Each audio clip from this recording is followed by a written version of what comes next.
Okay, it's going to be a review of WWF In Your House 2 and International Challenge. A couple of July pay-per-views right here. Wasn't planning on doing this, but since Jeff Jarrett's going to be at SummerSlam, I thought this would be a good time to do it. It's going to be in his hometown. Jarrett's going to be the special guest referee in the Usos and Street Profits tag match. And yeah, this was really the highlight of Jeff Jarrett's WWF career. Plus, there's a personal reason as to why I wanted to review this show right here. So we're going all the way back to July 23rd, 1995 from Nashville, Tennessee.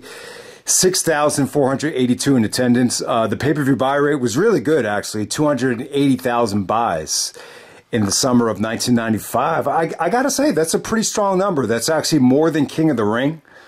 You know, coming off of that disastrous King of the Ring 95 pay-per-view. So it does 20,000 more than King of the Ring. And this is almost 200,000 more than the International Incident pay-per-view. So, yeah, I think it was really cheap, 1995 at that time. And I think the summer of 1995, you know, WCW still wasn't really that competitive yet. And then I'm looking at baseball, too. I mean, what's the one sport that, you know, the summertime has? It's baseball. And I think a lot of people weren't really recovered yet from the strike. I think a lot of people turned their back on the game because of the greediness of the players and all that stuff. So maybe that would explain this, you know, probably better than expected buy rate right here. And maybe you want to give credit to some of the talent on the show as well. But let's get right down to it. First match of the night, we got the Roadie taking on the 1-2-3 Kid. All right, so the Road Dogg actually beats his future D-Generation X tag team partner here. I thought the match was fine. You know, 1-2-3 Kid, you know, he could get a decent match out of anybody, you know, especially back at that time. The match was definitely enjoyable. I wouldn't say it was great. Roadie actually does a nasty-looking pile driver off the second rope to 1-2-3 Kid. You know, looked like he hit it safely. It just didn't look pretty. So the Road Dogg was in the line for I don't want to say a huge push, but, you know, the plans were that they were going to break up Roadie and Jeff Jarrett after this show, but the plans fell through, and a lot of controversy there, but we'll get into that a little bit later. Next up, we had the Men on a Mission. We got King Mabel coming off the King of the Ring victory with Sir Mo taking on Razor Ramon and Savio Vega. Yeah, I mean, really not that great of a match. I thought Razor actually looked good here. Savio Vega is actually, I think he's a really good worker. You know, he proved against Austin that he could have great matches if he's in the ring with somebody great. But, you know, when you're asking him to save a King of the Ring finals with someone like Mabel, you're asking for too much. He's not going to save the day, you know. And, yeah, the King of the Ring 1995 was definitely a disaster. I just thought this Men on a Mission tag team, they were very, you know, not that athletic, very generic, really nothing special to watch here. I thought Razor actually brought his A game. I thought he looked good.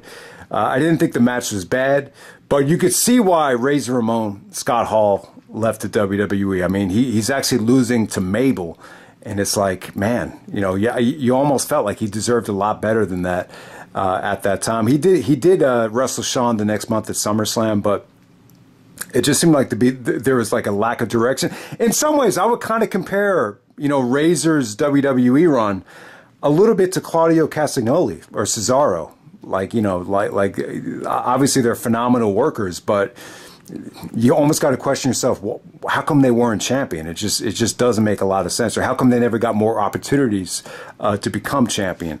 All right, next up we got Bam Bigelow taking on Henry Godwin. All right, so this is a big man match. You can see why they put Bam with Henry Godwin. You know, they're two really big dudes. I thought Bam looked good here. He actually carried Henry to a decent match. It just had a feeling of, you know, Bam is kind of being demoted. I mean, you go from the main event of WrestleMania to the definition of mid-card filler. The match just didn't feel important. Bam gets the win. But you almost feel like Bam, you know, probably deserved, you know, that heel main event spot. Like, I think a lot of people would agree. You know, Bam versus Diesel would have been a much more attractive SummerSlam main event. To be honest with you.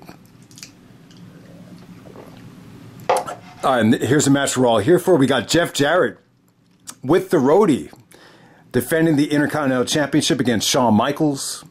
So Jarrett, huge night for Jarrett, you know, besides having the best match of his WWF career, and maybe his career just in general. He actually lip sang the song "With My Baby Tonight," and in front of, you know, Nashville is like the home of country music. I mean, it's a huge market for you know, for music, for you know, country music in general. And, you know, they were even interviewing some of the people in the crowd after the performance. And they were like, even though he was a heel, like, you had to admit, he sounded pretty good. But the funny thing is, it was actually I believe it was actually the Road Dogg that sang that song. But, you know, Jarrett actually, you know, the lip sync actually came off good. I think some people actually bought into Jarrett actually doing the song. So yeah, but aside from that, the match is incredible. I mean, it really is. Shawn actually did a watch along with Jeff Jarrett and the Roadie, and Shawn was actually saying that a lot of people come up to me and ask me, like, what can you recommend as an underrated Shawn Michaels match? And Shawn, you know, usually says, you know, he usually brings up this match. He said, watch the match with Jeff Jarrett. It's really underrated. You know, this is one of the matches that definitely went under the radar. And yeah, I thought it was great. You know, this was Shawn Michaels' like first major match as a babyface. And yeah, I mean, you see why Vince wanted to turn him babyface. He was just too entertaining. He was so athletic. He was just on another level, like, compared to the rest of the roster. I mean, Shawn was very resistant to the babyface turn. He felt like Vince really made a bad decision. You know, there's this other debate about how you had too many babyfaces at the time. You had Diesel, Bret, Shawn, Razor. It was like too many. And not enough good heels to work with, and they paid the price for it at SummerSlam. So you could definitely see the negative side effect to having way too many babyfaces on the roster. But yeah, but back to this match, man. I thought Shawn and Jarrett, magical combination. I would actually compare this to almost like a RVD Jerry Lynn match, where Shawn finally had someone that can match him, like, hold for hold. I mean, he was in the ring with Mr. Perfect, but I don't know, maybe it was timing. They just didn't click as well as Shawn and Jarrett did. At the time, you know, I think Jarrett had kind of a cheesy look to him. It was almost like a Flair impersonator type of thing, where he had the long blonde hair, he was doing the strut. It was almost a little bit too much with the homages to Flair, but I would definitely say Jarrett was definitely more athletic back then. I mean, him and Michaels, it just felt really athletic. You know, it really felt like Jarrett was really able to do a lot of the things that Shawn was able to do. I mean, the crossbody off the top rope from Jarrett came off great. I mean, there was just some beautiful reversals where, you know, Jarrett was able to maintain the same speed as Shawn. And Shawn actually busted out a lot of those WrestleMania 12 bumps. I mean, the backdrop over the top turnbuckle where he lands flat on his back looked really brutal. But, you know, that's a questionable bump. But, you know, Shawn took it here for the first time. I would imagine there was a lot of pressure here for Shawn, as, you know, this is his first, you know, match as a babyface, where there's actually a lot of build up to it. Yeah, I mean, he also took the Flair bump into the turnbuckle, and you know, the crossbody off the top of the turnbuckle onto the outside. I mean, yeah, just really athletic stuff. And you know, the finish was really supposed to set up the Roadie split. You know, it's almost like Roadie actually wasn't looking, and he tripped Jarrett, and then Shawn actually hits the super kick clean. Super kick came off great here. I mean, there was a lot of super kicks at that time. Even the Diesel one at WrestleMania 11, and even the British Bulldog one at King of the Ring 96, where he doesn't really make full contact. Here, it came off great, and Shawn gets the victory. And the funny thing is, they're in Jarrett's hometown, so you would expect Jarrett to get a little bit more support. You know, Jerry was actually saying on commentary, Jerry Lawler, that, you know, there was a time in Nashville where a guy like Shawn would have got booed out of the building. But, you know, when you're but, you know, the WWF is a bigger promotion. It attracts more women. It attracts more kids. That's one of the things I always loved about the South, is that you could always count on the baby-faces to get cheered there. I kind of like that about the South. It's almost like in the more of the cities like Chicago and New York, you'll see more of the baby faces get booed, you know, like CNN in Chicago, for example. But yeah, awesome match here, man. I really thought it flowed really well. And yeah, I think Jarrett is an underrated worker. I think, you know, if you put him in the ring with someone that's average, you'll get an average match. But if you put him in the ring with the Kurt Angle, Shawn Michaels, you know, some of the AJ stuff really didn't click for me. You know, I have to dig into the AJ and Jarrett archives a little bit deeper to give you an exact opinion. But hey, man, that Kurt Angle Shawn Michaels thing, whenever he was in the ring with either one of them, you know, they were really able to get a lot out of Jarrett. And yeah, from what I've seen, this is, from an athletic standpoint, without a doubt, Jarrett's best match I've ever seen. So really, really good stuff here. Big match for Shawn too, as you know, this was proof that, you know, he needed to turn babyface. He was, you know, the women in the South love Shawn Michaels, so that's another reason why it clicked so well. All right, next up, we got Owen Hart and Yokozuna defending the tag team titles with Mr. Fuji and Jim Cornette. Wow, what a combination, to take on the allied powers of Lex Luger and the British Bulldog. Man, really, really good stuff. Underrated. I forgot how good this was. I thought Luger looked exceptional. I really did. I mean, we're about 50 days away from him appearing on Nitro here, so the clock was definitely ticking. I mean, this tag team of the Allied Powers, it seemed kind of cheesy. It kind of looked like they didn't know what to do with either guy, but I thought both guys looked good. I thought this was a lot of fun. I thought Owen looked tremendous. I like the pairing of Owen and Yokozuna. It shows the versatility of Owen Hart. I thought the finish came off great. You know, it was a good heel finish with Owen hitting, you know, an elbow drop behind the referee's back so they could retain the belts. But yeah, while Luger was in there, I thought he looked really good, man. I mean, just a lot of talent in this match. You know, didn't overstay its welcome, but just, you know, really good tag action as they built to Owen and Yoko. Actually main eventing the next In Your House against Diesel and Shawn. So yeah, I really liked it. And then we have the main event. We got Diesel defending the WWF Championship in a Lumberjack match against Sycho Sid. So you had a whole bunch of heel Lumberjacks and babyface Lumberjacks. Shawn Michaels is actually out there as a Lumberjack, and I was almost surprised to see it. But at that time, you know, Shawn was really legit friends with Kevin Nash, with Diesel, so he wanted to be out there supporting him. And he played a huge role in the match. I mean, I couldn't believe it. There's no way Shawn would have done this like in 1997. So it was really cool to see. I mean, the Lumberjacks saved the match, though. So they had a match at the first In Your House, and Diesel ended up having to get elbow surgery because Sid actually messed up the power bomb and dropped him right on the elbow.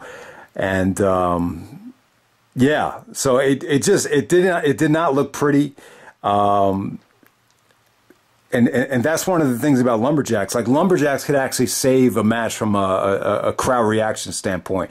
Like, if you're worried about how the fans are going to react in any main event, you know, one of the safest things you could probably do is just bring out Lumberjacks, because anytime the Lumberjacks are going to beat up on somebody, it's always going to get somewhat of a decent reaction from the crowd. I mean, this really wasn't pretty. This is actually a steroid-free version of Sycho Sid. You could definitely notice the difference. I mean, it's night and day when you're looking at Sid in 95 compared to Sid in 96. Yeah, so I didn't think the match was bad. I thought it was a good brawl. There was actually a spot in the match where Diesel actually did a crossbody over the top rope onto the Lumberjacks. It looked cringeworthy. You almost say to yourself, man, don't tear your quad there. But yeah, it actually came off pretty good. And Diesel actually hits a big boot to pin Sid. And really not a lot to say about it. But I'll tell you, the Lumberjacks definitely made a difference. It didn't feel like I was bored. It didn't feel like, you know, the fans were shitting on this thing. It didn't feel like, you know, two guys that needed to be carried here. And both guys needed to be carried. I mean, that's probably true. But I think having the Lumberjacks in there was just a huge assist. So it definitely worked. And it was a good way to put the nail in the coffin on the Diesel and Sid feud. So that's pretty much it, guys. That's In Your House 2 from Nashville, Tennessee. Wanted to do this video because we're going to see Jarrett at SummerSlam. And another reason I wanted to do it is, so my cousin actually passed away last week. I wasn't able to fly out for the funeral, which is going to be in Memphis. She's actually from Memphis. Her name was Donna Sue. She passed away at 82 years old. You know, she showed me pictures of her, you know, celebrating with Marc Gasol after some of the Memphis Grizzly games out there. But yeah, I really didn't get to know her that well. But I spent a lot of time with her in 2016, 2017. She actually really did help me at one of the events we had over in California with the family. And I got to say, just a really sweet woman. And yeah, I was just surprised at how, you know, sweet she was. Really genuinely good person. So that her name was Donna Sue. So I just want to say rest in peace. You know, she was not from Nashville, but she was from Memphis, and you know, it's the home state of you know, SummerSlam coming up is going to be in Tennessee. So I just thought it was very fitting to do In Your House too. But I got International Challenge coming up next. All right. Okay, next up we have the In Your House number 9.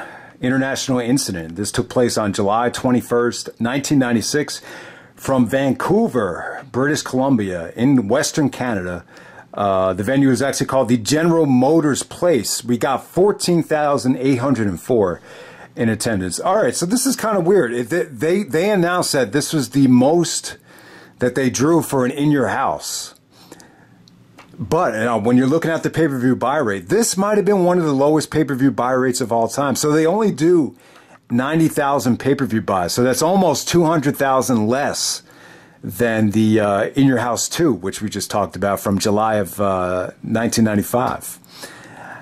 And I think a couple things. Like I think WCW, they just did the Bash at the Beach the previous week. I think that just had a lot to do with it. And on top of that, Ultimate Warrior was supposed to appear in the main event. He had walked out of the company, I believe, because his father had passed away.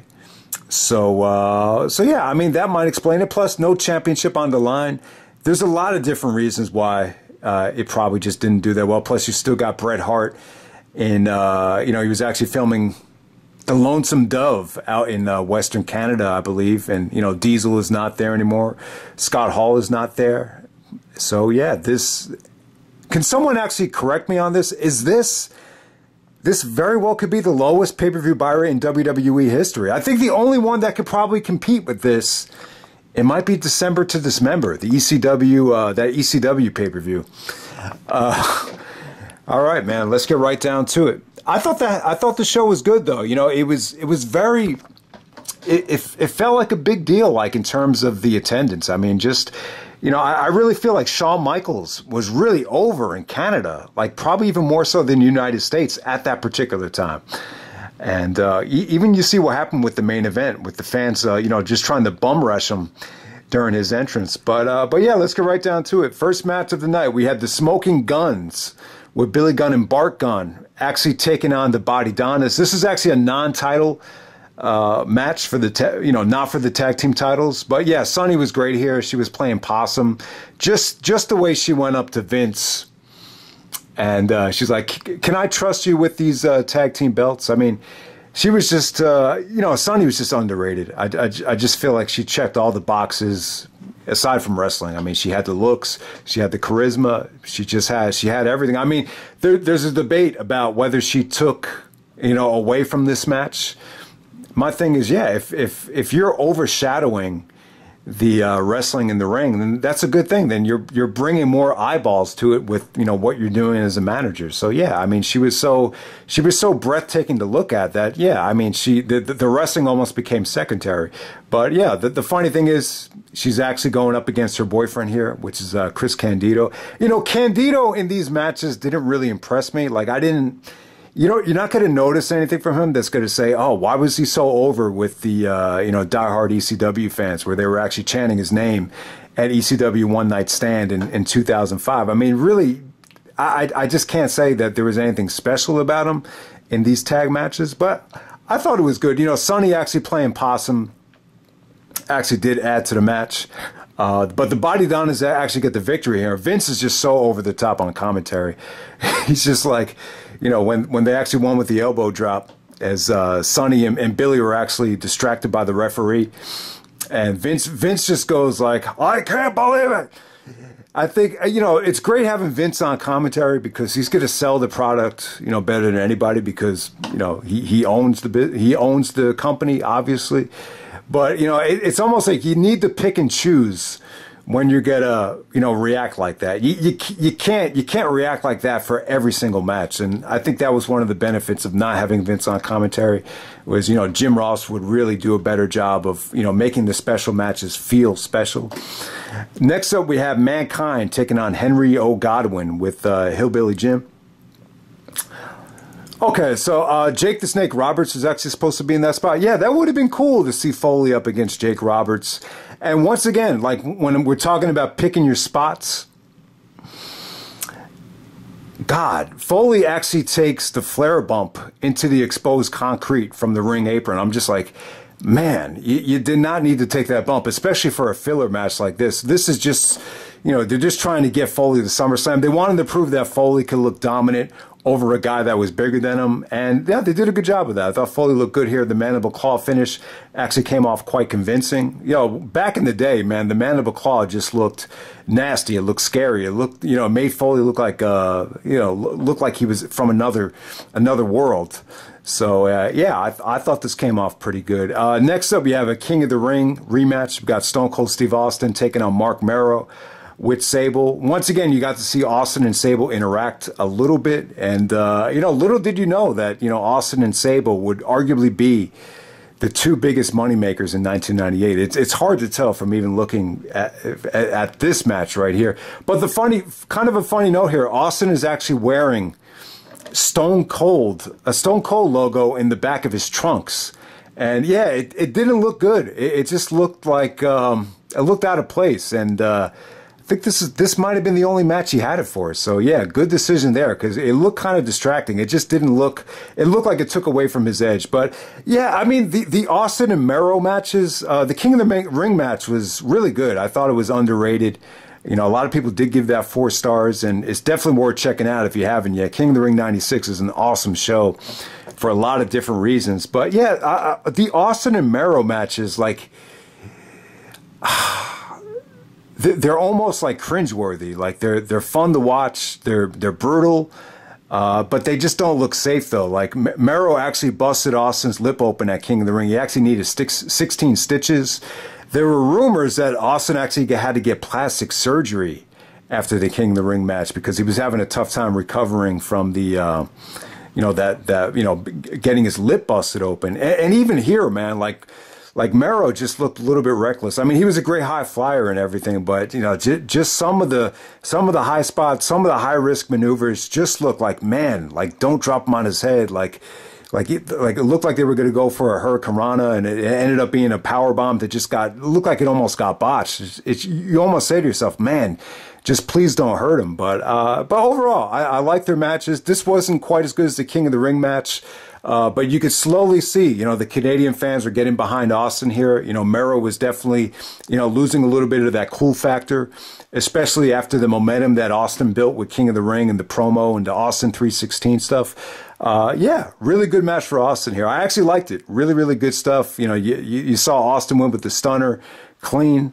It's just a little bit disappointing that Austin couldn't continue the momentum at SummerSlam, where he was actually booked against Yokozuna on the free-for-all.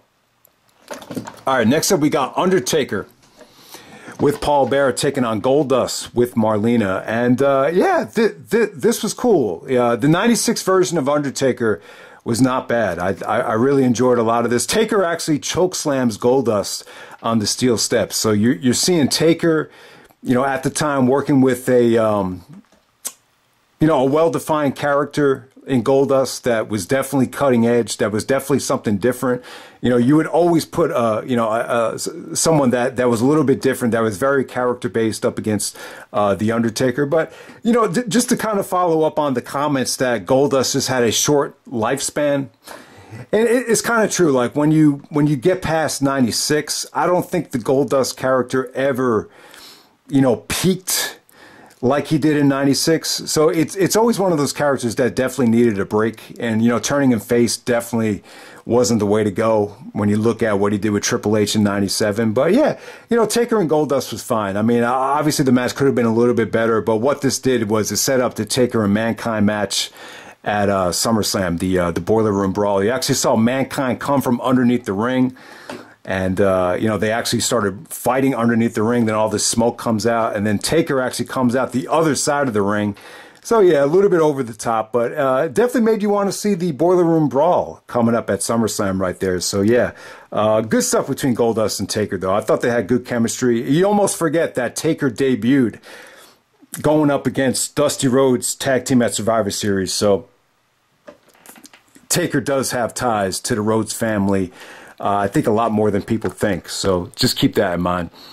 Okay, in the main event, we have a 6-man tag match. We got Camp Cornette of Vader, Owen Hart, and the British Bulldog taking on the People's Posse of Shawn Michaels, Sycho Sid, and Ahmed Johnson with Jose Lothario.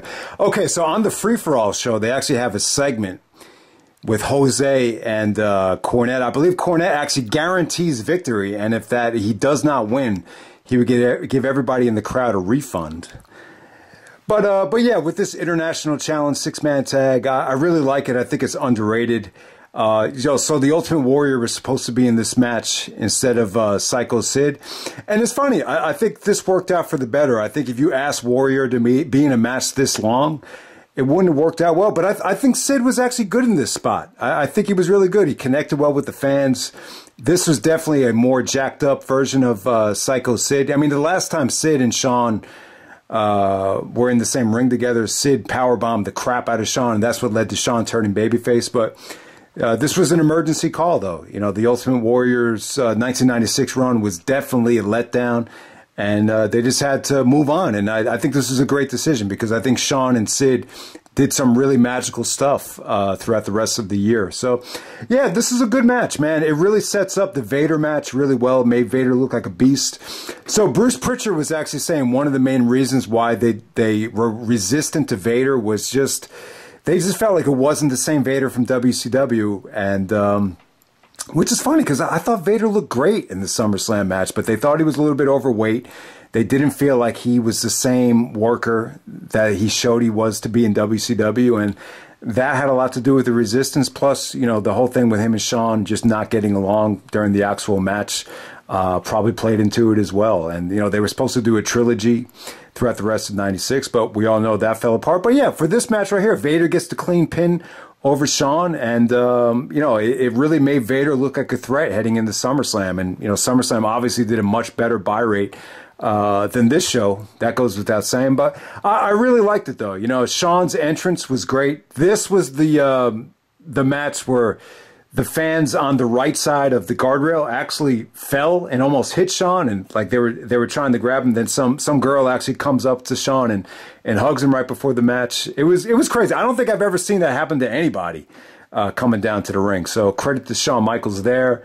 And yeah, Shawn was definitely the MVP here. Obviously, you know, he worked his magic with British Bulldog. I mean, those guys knew each other like the back of their hand. There was a beautiful. Shawn tried to do a crucifix, and then British Bulldog countered it into a Samoan drop. So you just saw some really, really nice house show magic between Shawn and British Bulldog, and Shawn and Owen. Yeah, Shawn Michaels and Owen Hart, they dropped the ball on that. I really feel like Shawn and Owen, maybe if Owen didn't get injured, you know, you could have done Shawn versus Owen on this pay-per-view, or even, you know, one of the In Your Houses after WrestleMania. I really think that could have been something special. Owen actually had a cast in this match, but he still looked good, though. I still thought you got a lot out of him. Sid actually looked really good here. Anytime Sid got the hot tag, he was extremely over. And, yeah, his offense looked good. He probably wasn't the weak link in this match. Ahmed Johnson was, you know, the reputation of Ahmed that he was dangerous to work with. He didn't know his strength. He gave Owen the Chris Benoit trifecta of German suplexes, and it just seemed to me like he did it. He almost dropped Owen on his head 3 straight times. I mean, it didn't look that bad, but you just saw Ahmed just, yeah. I mean, he was an animal, though. I mean, the guy looked like a beast. And one guy actually, a fan actually jumped the guardrail and tried to get into the match. And as soon as Ahmed looked at him, he just jumped away. It was crazy. But yeah, the Canadian fans really connected well with Shawn here. Like it felt like he was their guy. And it's funny, even though Shawn has you know, a bad reputation with Canadians, and obviously the Canadians are going to choose Bret Hart over Shawn Michaels. I've noticed this. There's a small portion of Canadian wrestling fans that friggin' love Shawn Michaels. And I think this event is definitely proof of that. I mean, it really is. But, you know, the ending of the match was great. Shawn actually intercepted Jim Cornette's tennis racket and hit Vader with it. Vader actually kicks out of the tennis racket shot. And then when Shawn's about to do the super kick, Cornette, there's a lot of bad blood between Shawn Michaels and Jim Cornette, which is well documented.